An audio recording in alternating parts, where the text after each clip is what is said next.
Charlotte de Galles privilégiée dans la famille royale, rôle qu'elle a chippé à son frère Louis. Dans la famille royale britannique, les femmes fortes et populaires ne manquent pas, autour de la puissante Élisabeth II.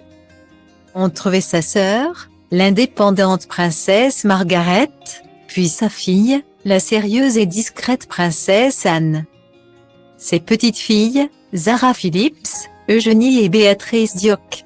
Mais la nouvelle génération est en train de tout balayer sur son chemin, à 7 ans et demi. Charlotte de Galles est la nouvelle favorite du public. Avec ses grimaces, ses bonnes manières parfaites mais aussi son sérieux au milieu de ses deux frères George, 9 ans, et Louis, 4 ans.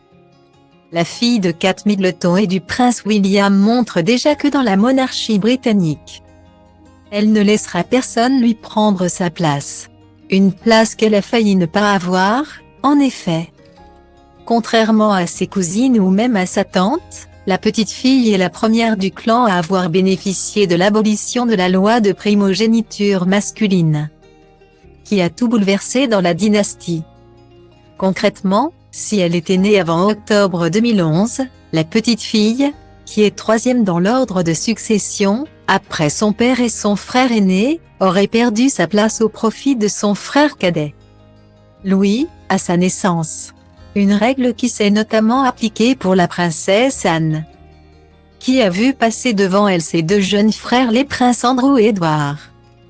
Et pas uniquement, la jeune Louise Mountbatten-Windsor, 19 ans, la fille aînée du prince Édouard, est aujourd'hui 15e dans l'ordre de succession, juste après son petit frère James, 15 ans.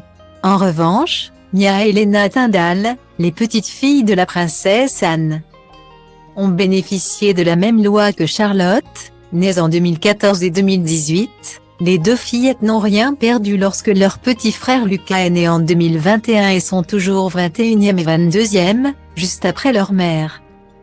Ces dernières années, cette loi a en réalité été abolie dans de très nombreuses monarchies d'Europe, en Suède, Norvège, Belgique, au Danemark ou encore aux Pays-Bas.